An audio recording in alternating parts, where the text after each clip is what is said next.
ஐயா வணக்கங்க ஐயா. வணக்கம். ஐயா குரு பயிற்சி பலன்கள் பார்த்துட்டு இருக்குங்க ஐயா. அதுல இன்னைக்கு நம்ம பார்க்கக்கூடிய ராசி துலா ராசி. துலா ராசிக்கு எப்படி இருக்கு, நட்பலன்கள் எல்லாம் இருக்கா அப்படிங்கிறத சொல்லுங்க ஐயா.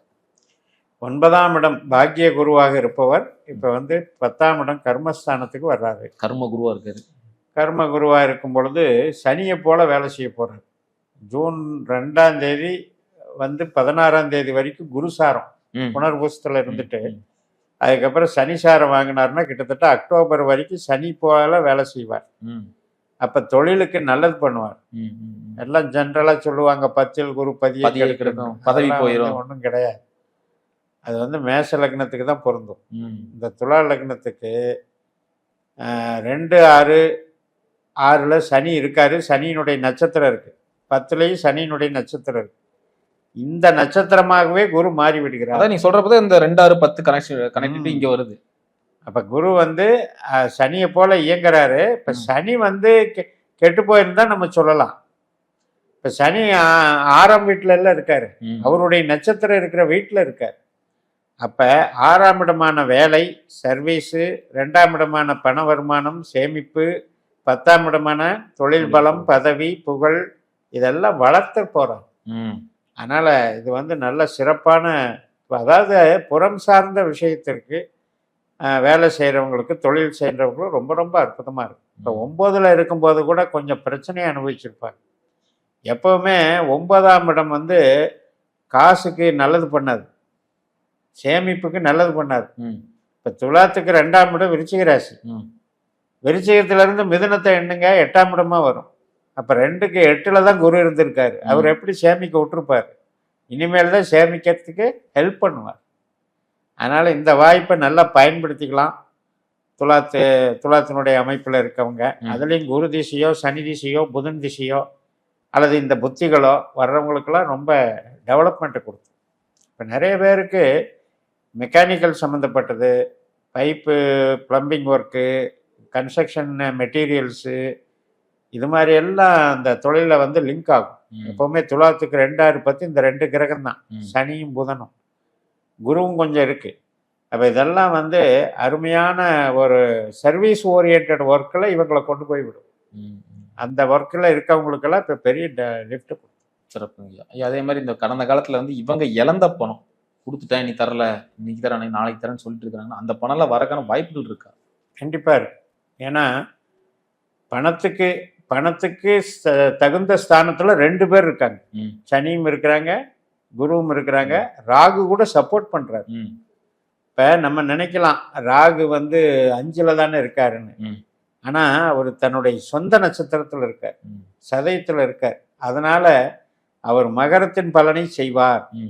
அப்படி பார்க்கும்போது கொடுத்த பணம், வரவேண்டிய பணம், இதுக்கெல்லாம் ஒரு பாசிட்டிவ்னஸ் கொடுக்கும்.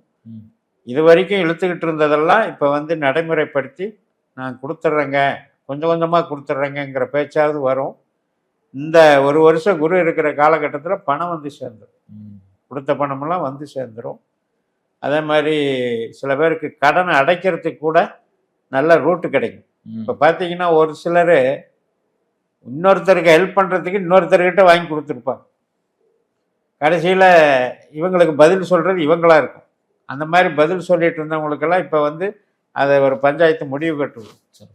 ஐயா, இந்த உறவு சார்ந்த விஷயங்கள் எப்படிங்க? அதுதான் கொஞ்சம் யோசிக்கணும்.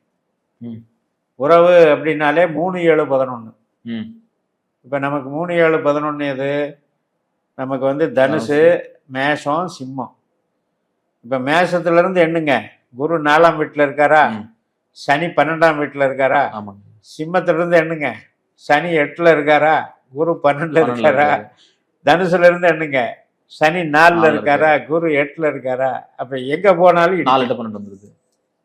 அப்ப புதுசா திருமண தடைகளுக்கும் ஒரு பிரச்சனை இருக்கு. ஏற்கனவே உறவுகள் சரியில்லாமல் போயிட்டு இருக்கிறதுக்கு இன்னும் கொஞ்சம் விகரசா போகிறதுக்கு வாய்ப்பு இருக்கு. இதுல இருந்து எப்படிங்க தப்பிக்கிறது? இது இப்ப நம்ம சனி புதன் சாரம் போகணும். இப்போ சனி புதன் சாரம் போவார். புதன் சாரம் போகும்போது கொஞ்சம் அதை கிளியர் பண்ணுவார். இப்போ குரு புதன் சாரத்துக்கு வருவார். அது அக்டோபரில் நடக்கும்.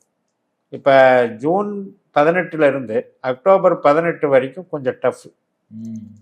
இந்த 4, 8, 12 உறவுகளுக்கு வேலை செஞ்சே தீரும். அதனால் அந்த டைமில் கொஞ்சம் விட்டு கொடுத்து போகணும்.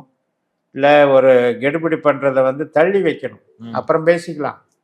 2 பேருக்கு பிரச்சனை, சரி கொஞ்ச நாள் ஆற போடலாம், அந்த மாதிரி மென்டாலிட்டி வந்துடும். எப்போவுமே கிரகங்கள் வந்து தண்டனை கொடுக்குற ஸ்தானத்தில் இருக்கும்போது நாம் அவசரப்பட்டு ரெட்டையா ஒத்தையா முடிவெடுன்னு சொல்லி வற்புறுத்தக்கூடாது. அது என்ன ஆகும்னா இன்னும் விகரசாக பிரச்சனை பெருசு பண்ணிவிடும். அதனால் குரு கிட்டத்தட்ட அந்த அக்டோபருக்கு மேலே புதன் சாரம் வருவார். அப்போ அந்த புதன் சாரம் வரும்பொழுது அப்போ தான் கொஞ்சம் சொல்யூஷனுக்கு கிடைக்கும். சனியும் புதனுக்கு போகிறோம். அப்போ இந்த 2 பேரும் புதன் மூலமாக கனெக்ட் ஆகுறாங்க. அது வந்து ஓரளவுக்கு ஒர்க் பண்ணணும். இப்போ நம்ம 2ஆம் இடமான விருச்சிக ராசியில தான் கேட்ட நட்சத்திரம் இருக்கு, புதனுடைய நட்சத்திரமும் இருக்கு. அதனால அந்த ஒரு பணியை அவங்க செய்வாங்க. இன்னுமே சொல்ல போனால் உறவுகளுக்கு டிசம்பர்ல குரு வந்து சிம்மத்துக்கு வருவார், பேதுசாரத்துக்கு வருவார். அப்ப ரொம்ப நல்லா இருக்கும். சிம்மத்துக்கு வரும்போது அப் டு டிசம்பர் வரைக்கும் கொஞ்சம் சிக்கல் தான், அதிசாரமா மாறும்போது. அது வரைக்கும் நம்ம சிவனன் இருக்க வேண்டியதான். ஆமாம். சரி. ஏன்னா நம்ம 10ல குருங்கிறது இப்போ பேசிக்கை வச்சுக்கிட்டு நாம் செயல்படுறதை காட்டிலும் திசா புத்தியை பார்க்கணும். இப்போ திசா புத்தியில் வந்து உங்களுக்கு கேது திசை, சுக்கிர திசை, சூரிய திசை, இந்த 3 திசை நடக்கிறவங்களுக்கு பெருசாக உறவுகள் பாதிக்காது. இப்போ சனி புதன் ராகு இவங்களுக்கு நடக்கிறவங்களுக்கு தான் பாதிப்பு அதிகமாக இருக்குது. அது திசா புத்தியை பார்த்து கொஞ்சம் தள்ளி போட்டாலே போதும். ஆரோக்கியம் பிடிங்க. ஆரோக்கியமும் 6, 10ங்கும் போது ஒன்றை இழந்துதான் ஒன்றை பெற வேண்டும். அதனால பணம் வந்தா கொஞ்சம் ஆஸ்பத்திரி செலவு பண்ணித்தான் தீரும். அதனால அது கொஞ்சம் பார்த்துக்கணும். ஏன்னா 6ஆம் இடம் தான் ருணரோக சத்துரு நோய் ஸ்தானம். இப்போ சனி அந்த ஸ்தானத்திலேயே இருக்காரு. அப்போ என்ன ஆகும்னா அது கூட சொந்த நட்சத்திரத்தில் இருக்கும்போது கொஞ்சம் வீரியம் கம்மி. புதன் நட்சத்திரத்தில் போகும்போது புதன் நமக்கு ஒரு மாதிரி நோயை இன்க்ரீஸ் பண்ணுவார்.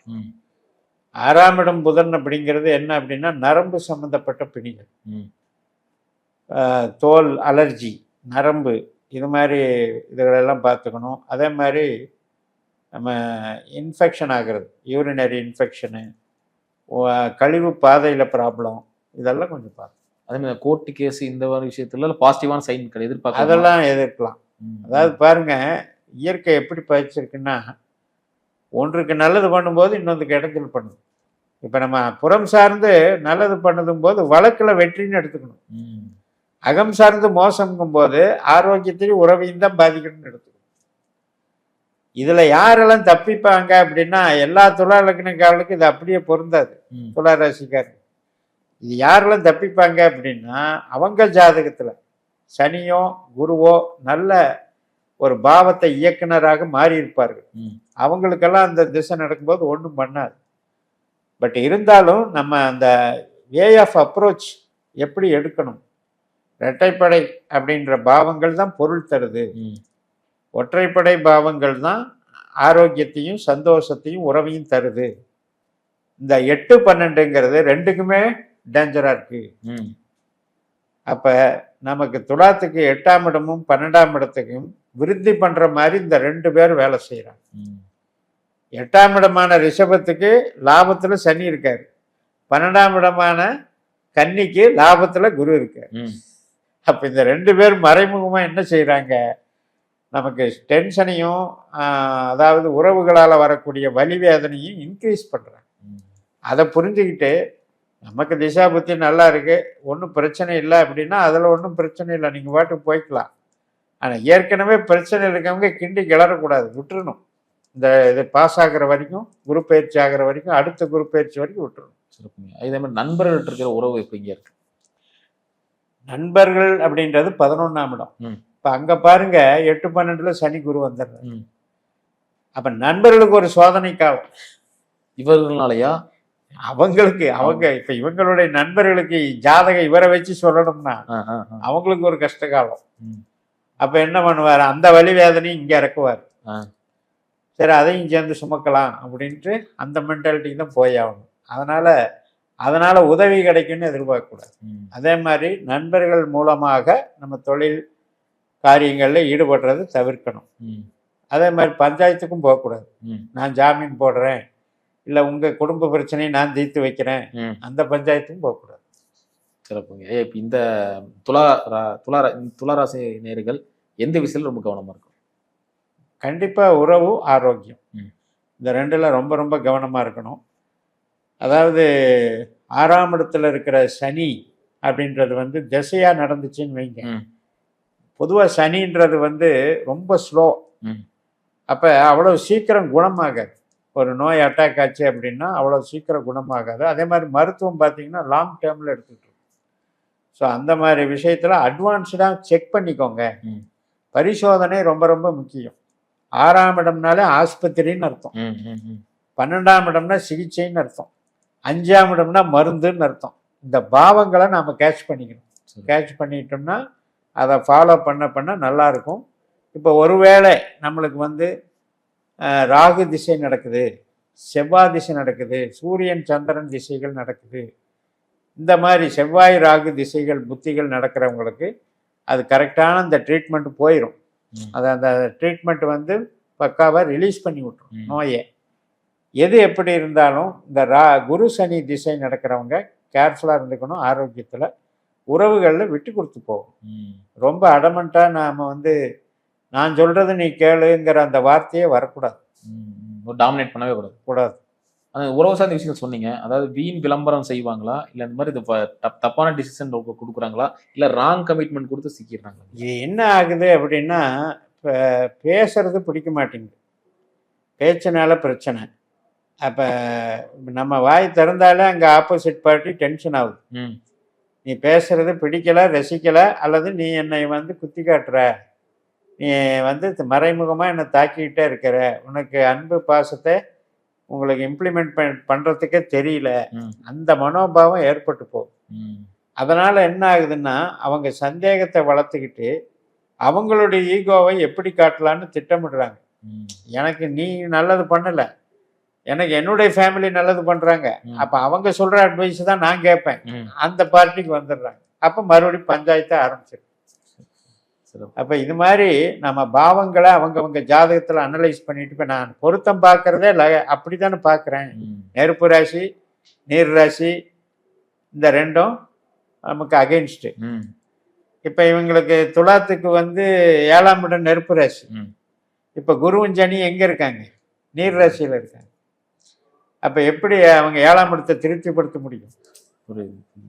சிறப்பு. அவ்வளோதான். ரொம்ப அற்புதம் சொன்னீங்க. மீண்டும் அடுத்த காலம் சந்திக்கலாம். நன்றிங்க.